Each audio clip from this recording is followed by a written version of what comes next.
तर आयर्लंडमध्ये बसचं तिकीट काढण्यासाठी एक कार्ड काढावं लागतं. हा वाला कार्ड, ह्याला लिप कार्ड बोलतात.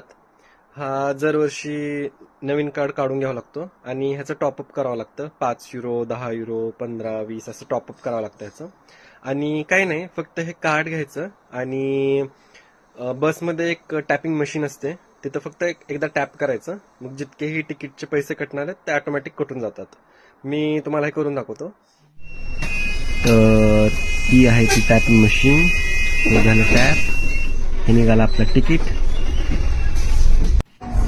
आणि जर मला कुठे उतरायचं असेल तर मी हा स्टॉपचं बटन दाबेन आणि त्याच्या कन्फर्मेशनसाठी इथे वरती स्टॉपिंग असा साईन येणार.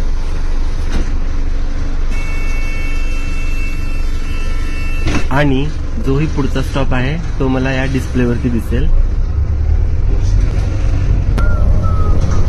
आता आपण पोहोचलेलो आहोत आपल्या डेस्टिनेशनला.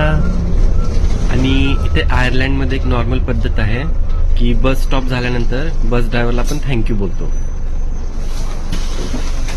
थँक्यू. तर जसे की तुम्ही पाहिलं, ते कंडक्टरची संकल्पनाच नाहीये. कुठेही जायचं असेल तर बसमध्ये चढा, टॅप करा आणि ज्याही स्टॉपला उतरायचं असेल तिथे स्टॉपचं बटन दाबा आणि उतरा.